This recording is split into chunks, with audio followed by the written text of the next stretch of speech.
Hey there, it's Andrea, and welcome to the Voice of Influence podcast. Today I have with me Claudia Schabel, founder, president, and CEO of Schabel Solutions. She has been on a 20-plus year mission to raise awareness and consciousness about social justice, race relations, and equity. And she is a dear colleague and friend. Claudia, it's so nice to have you here on the Voice of Influence podcast. It is my pleasure and honor to be here, Andrea. Thank you for having me. Would you start by giving us a little context about your company so that we know where we're headed with the conversation? Absolutely. Schabel Solutions is a full service consulting firm that focuses on diversity, equity, and inclusion practices, strategies, and everything in between to help organizations understand how to better enhance their workforce, workplace, and marketplace solutions. Okay, so can you give us a little more background as to like how Okay. you got into What do we this do? field? Yeah, absolutely. Well, I think maybe a lot of your listeners, viewers, followers might picked up my southern accent. I like to joke that I am from the South, I deep love South, it. South America. I grew up in Brazil and moved to Japan. So a lot of those personal experiences sort of prepared me and shaped my interest in being more intentional about including people from diverse backgrounds. And when we say diverse backgrounds, we mean all of us, all of us.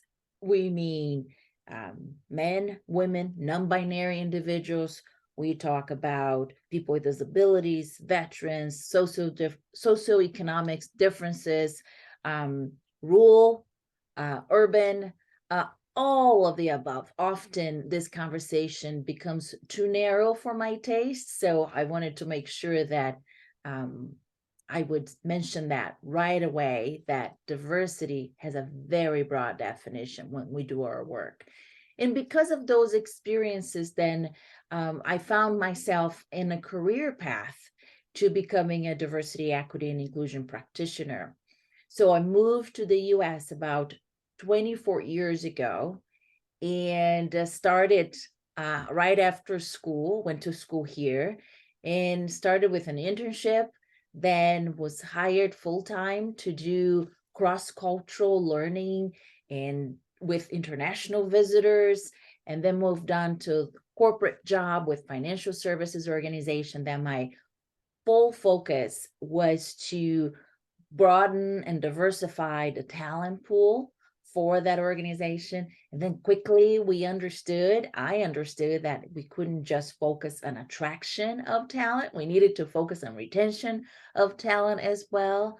Did the work in the corporate setting for a while and then decided to take my show on the road, so to speak. And it's been 6.5 years doing this, and I love it. It's challenging, it's fulfilling, it's aligned with my purpose here. Hmm. It kind of amazes me that we would still be asking this question in many regards, but at the same time, it seems still important to come back to the why diversity matters. Yes, yes. So often when I have conversations with our clients, Andrea, I like to facilitate that conversation for them and ask them Hmm. why it matters to them. Because I can come in and tell you why it matters to me, why it matters broadly. We know that there is research with tangible data talking about the correlation of gender diversity, ethnic diversity, and how it helps us innovate, collaborate, outperform in terms of productivity and profitability. I know there are some big consulting firms in the US and abroad that have been doing great work and giving us some of those tangible data points.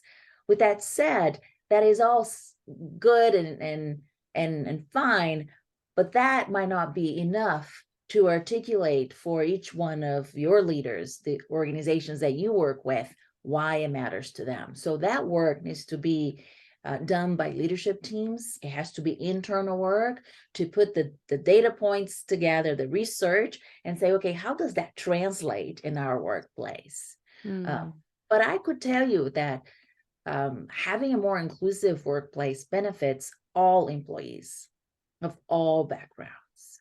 When we are intentional about understanding barriers, inequities that are impacting some of our employees, that helps us understand how we can systematically and systemically change the experiences of all employees. I often talk about things that we might take for granted, like an elevator. Who came up with the elevator idea is up, it's benefiting all of us. We don't have to have a disability in order to benefit from riding up a few floors or many floors in our building when we use the elevator. Or the sidewalk, when we're walking around and those sidewalk cuts that lower at the corner, they benefit not only individuals that are utilizing a wheelchair, but they benefit all of us. Maybe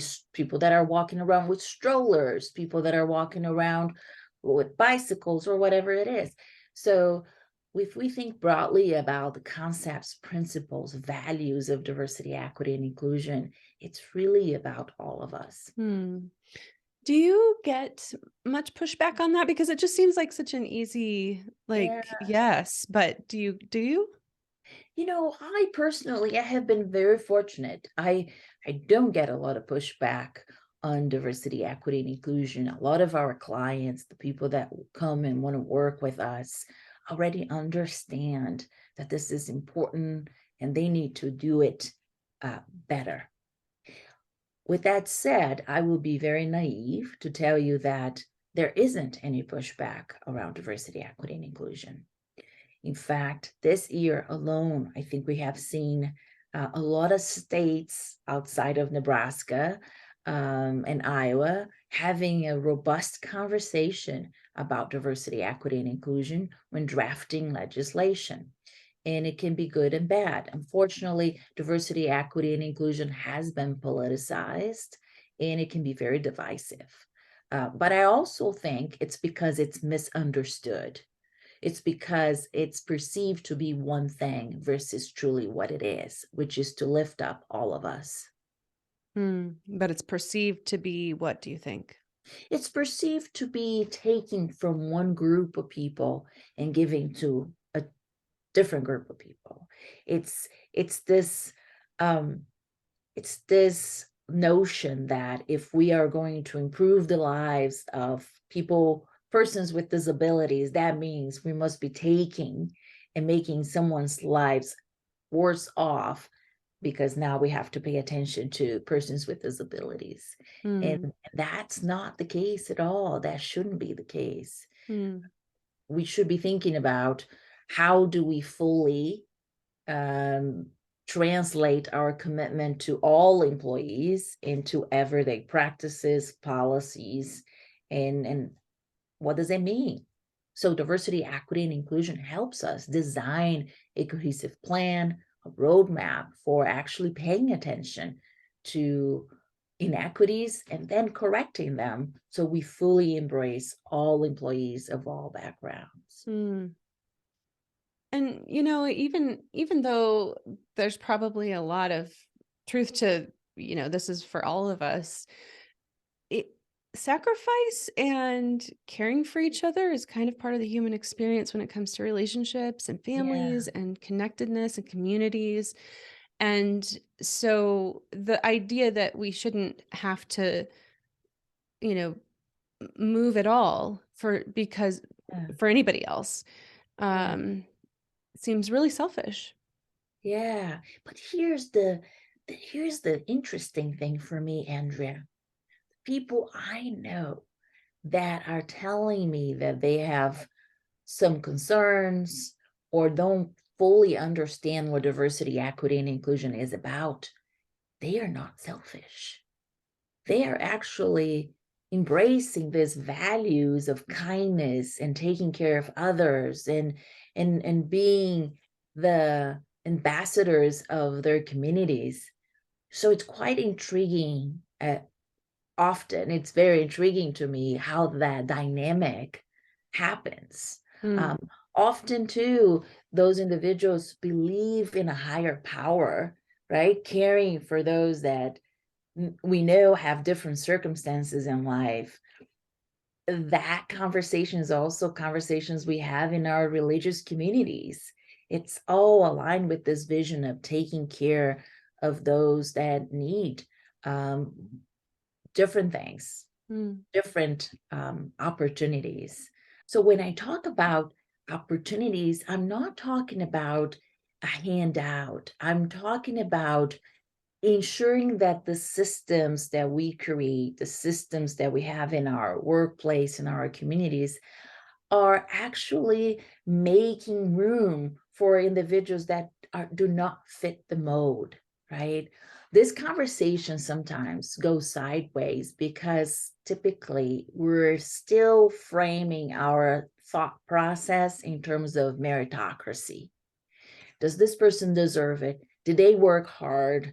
Did they do as much work as I did? And those lenses don't really serve us well in this conversation, because in this conversation, we're not acknowledging that many individuals in our society, in our communities, in our workplaces, did not have the same start line. They didn't start the same start line as you did, as I did. They have different circumstances. So not acknowledging that doesn't help us understand how we move forward.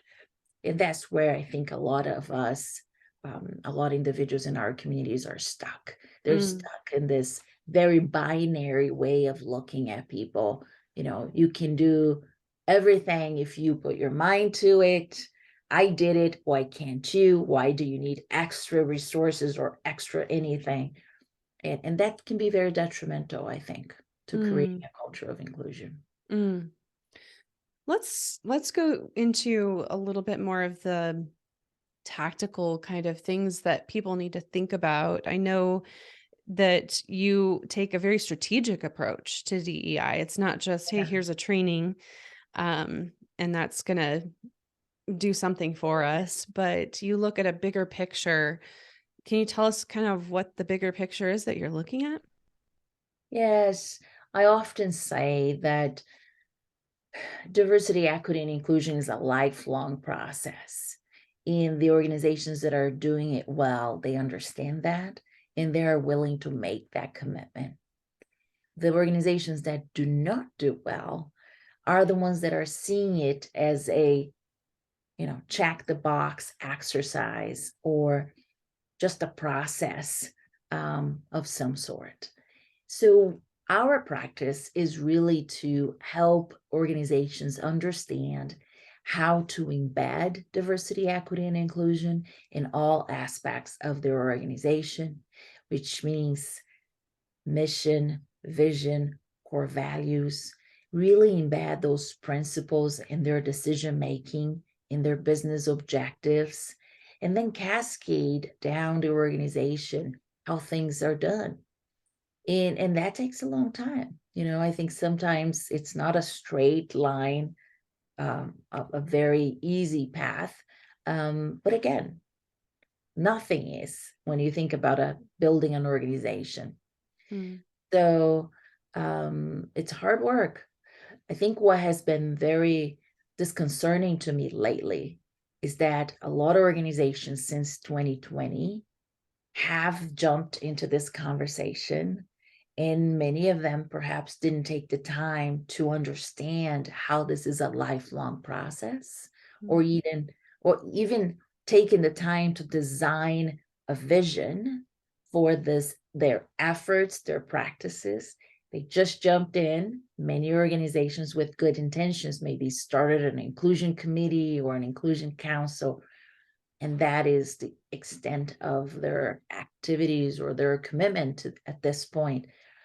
And although that is a healthy start, and I commend them for this start, uh, this is far from what diversity and inclusion is about. That is just one tactic among many other things that they should be considering.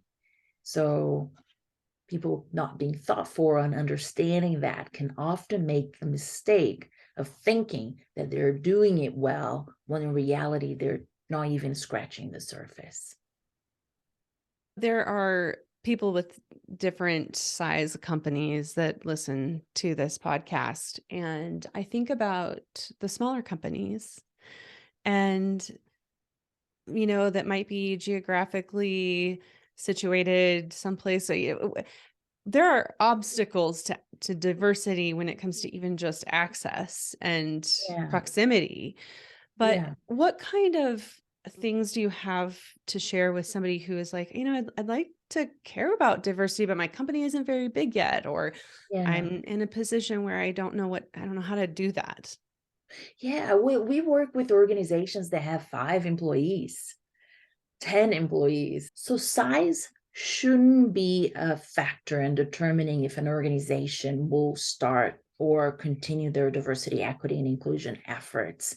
I think that smaller organizations can quickly embed diversity, equity, and inclusion into their strategy, their business objectives, but they can't necessarily benefit from all the tactics, such as perhaps employee resource groups or even employee engagement surveys, if they only have 5 employees. So depending on the size, the tactics need to change, but the goal is to really embed this diversity, equity, and inclusion principles into every aspect of your organization. So, and you can do that at any given size of your Mm. organization. So it really starts with your company DNA, it sounds like. Absolutely. Yes, it has to. It has to. Hmm. What does inclusion mean for a small to mid-sized company? What does that Yeah. mean for them? Yeah, we have a lot of small to mid-sized companies that work with us. And for many organizations, it means understanding what a diversity, equity, and inclusion strategy will look like. So right now, we know we have at least 5 organizations we're working with to design a diversity, equity, and inclusion for them.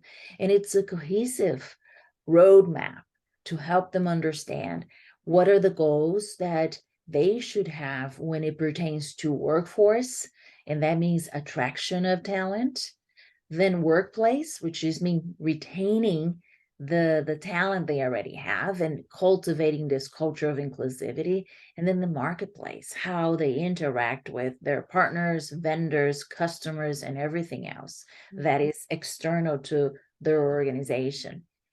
And when we work on a strategy, those organizations feel much more confident in moving forward with purpose when it comes to diversity, equity, and inclusion. Now, other organizations may not be invested or not understand the value of having a diversity, equity, and inclusion at this point in their journey. And many of them start with education. And the education piece is important. It's part of building organizational capacity. It's making people aware of how diversity, equity, and inclusion helps the organization be what it is and fulfill its promises to all stakeholders. And the trainings or the education can be, you know, a multi-year plan. Many of our clients commit to a multi-year curriculum because they understand that a one and done training or education is not really going to help their employees or stakeholders articulate or internalize the value of diversity, equity, and inclusion. And when we work with our clients, we customize that curriculum because each one of our organizations are on different path or different stage of that diversity, equity, and inclusion journey. And I think it's important to recognize that. We we often get a lot of individuals that want to do the right thing and don't know that by copying and pasting a strategy from a different organization or mimicking the educational efforts of a different organization will actually hinder some progress within their organization. So it's important that anyone who is listening today gets at least this message out of the conversation. that your DEI efforts, what you need to do today, are very unique to your workplace culture, to your organization, to your goals. Sometimes taking a shortcut can really take us on a longer, arduous path to success. Mm. I that kind of reminds me of some experiences that I've had where maybe we've sort of opened up a can of worms, but didn't have the plan or support around it to back it up and be able to take care of those worms once they're running Yeah. around. Is that the kind of thing that you're talking about when you're saying it really needs to be specific to your organization, or what other kind of problems could come up if you Yes. didn't? So I'll give you a problem that we have been seeing quite a bit. We have seen that since 2020, because of George Floyd's murder and all the disparities that were so obvious to us during the pandemic, a lot of organizations asked their leaders to jump in and start having this conversation around systemic racism. And we have found that many leaders didn't have the education, didn't understand how that correlated with organizational success. And it became very complex, very difficult for them to do their jobs. And in many cases, I think their attempt to do what was asked of them also left many employees hurt, misunderstood in the process. So I always remind our clients that you have to learn to crawl, then walk, then run. It's challenging to ask leaders to have conversations about systemic racism without even giving them a foundational understanding about social justice, diversity, equity, and inclusion. And then finally, how as a leader, they can be catalyst for change in helping understand how biases, stereotypes, microaggressions are hindering performance on their teams and so forth. But if you don't have some of that foundational understanding, you can put your leaders in a very difficult position, as we have seen many leaders with good intentions, wanting to do what was asked of them, but not knowing how to do it well and effectively. And that is detrimental, because when you have good intentions, but you fail, often with a conversation about race, stereotypes, or microaggressions, it's scary. It can be scary on both ends, I think, right? If you are making the mistake yourself, but also for the people around you. And because we don't talk about recovering from our mistakes in this space, people think that they have to be perfect. People think that they can't make mistakes. So when they do make mistakes, we're shutting down the conversation. And often people don't want to try again. They're saying, nope, I'm not coming out again and engaging in this conversation. I don't want to be called, names. I don't want to be known for being something that I don't want to be. So it's complicated. Yes. Oh, that's such a great point.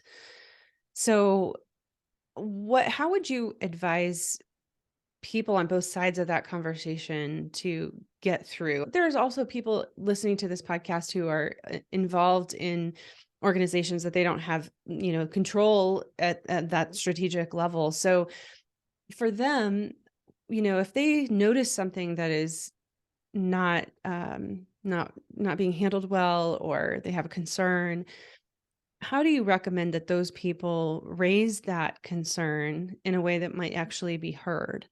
As I reflect on your question, Andrea, I can't help but think that the best way of talking about diversity, equity, and inclusion is how it helps you bring the best version of yourself to work.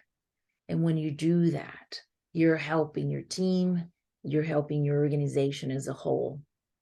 So when talking about concerns, think it's important to articulate how that impacts your performance in the workplace. If it's just a conversation, and I don't mean just, if it is a conversation about your preferences, your likes, and your dislikes, it can be easily dismissed as, a preference. And if it's a concern, then you need to take the time to be thoughtful and articulate how that's impacting you and your team. Mm-hmm. I think of situations that I've been a part of or advised on that people feel like they bring a concern and that feels threatening to the leader. Yes. Like you might sue, or you might, their sort of little buttons get pushed or triggered or whatever. Mhm. So how can a leader, and this is the kind of stuff we talk about all the time, but I'm so curious about your experience in particular with this topic.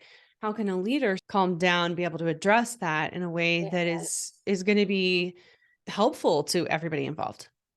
Yeah, I think this sort of builds on this point that I was making, and I'll elaborate a bit more. You know, often when we're talking about human relations, and we're talking about race relations, we're talking about human beings in general, we don't have a formula of sorts. We don't have um, a full understanding of what's going to work when we attempt to address them with a conversation. Same thing with diversity, equity, and inclusion. Things can go wrong, and people can be misunderstood, or people can be thinking the wrong thing and have to be corrected, right? It goes both ways. And understanding that that's just part of the process as to how we learn and make things better is something that I like for people to really pause and reflect upon. It's not a perfect world. It's not a perfect journey, of not putting our foot in our mouth. I put my foot in my mouth, and owning it and apologizing and being sincere about it and growing from that, learning from that is what we want from each one of our leaders and our employees as well.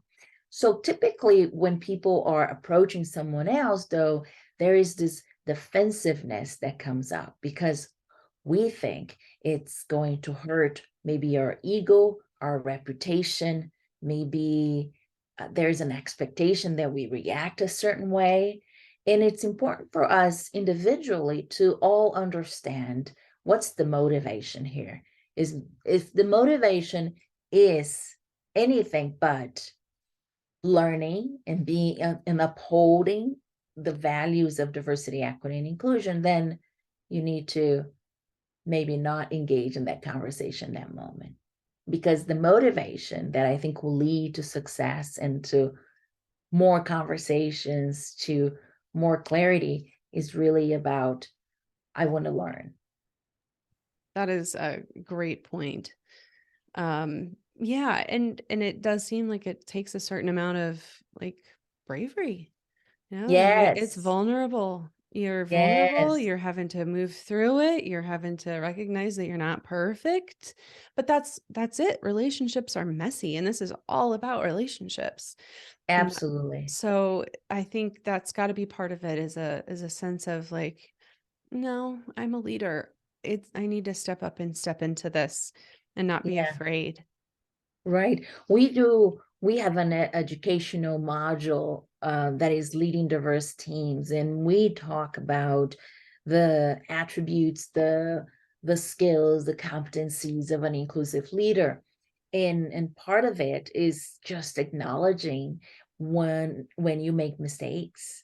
In, mistakes sometimes are very hurtful. In because sometimes we don't want to make those mistakes. I know that when I commit a microaggression, it's painful because I don't want to commit a microaggression, but we all do. So how do we own it, learn from it, do better? If you have that commitment in place as a leader and as an employee, then we can continue to progress on this journey together. That's so good.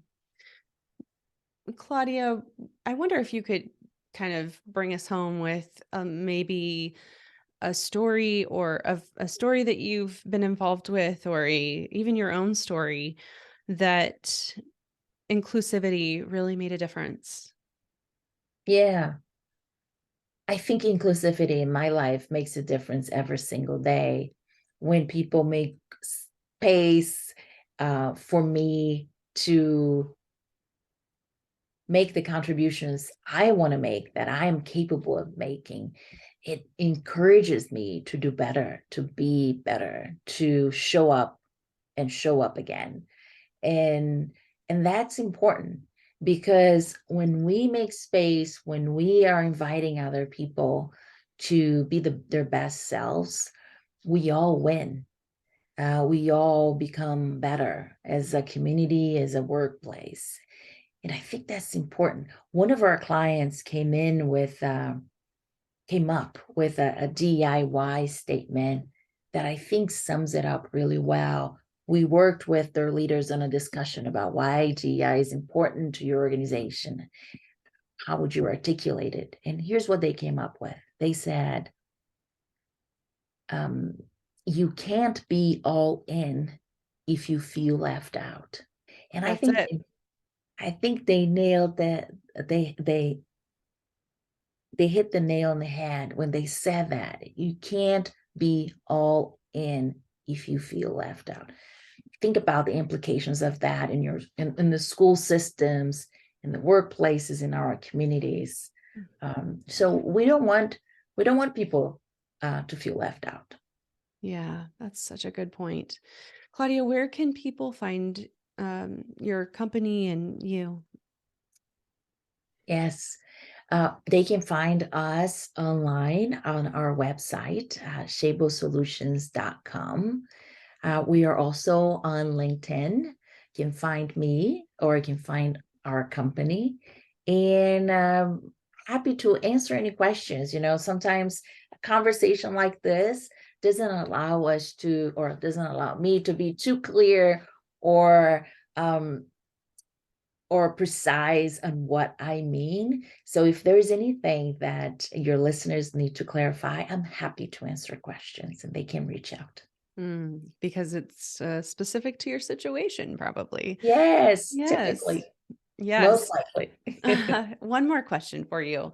What last piece of advice do you want to give someone who wants to have a voice of influence in their organization? Yes. Well, a voice of influence, I think, and you do a tremendous job, Andrea, in uplifting the voices in this conversation.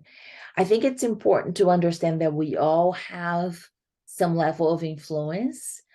Understanding where you start this conversation is critical. Sometimes what we see is that employees like to have conversations with the people that they think have more influence, but sometimes you have to be mindful of the messenger of the message, right? That makes a difference. So my advice is, if you are interested in having a voice of influence in this conversation, get together with your team. Start with your team.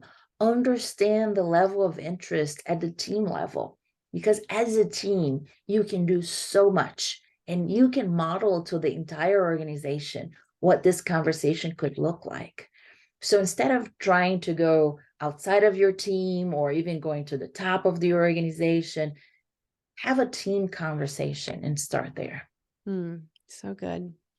Thank you so much, Claudia, for being a voice of influence for our listeners today. Thank you, Andrea. It was a pleasure speaking with you today, and you do a tremendous job. So thank you.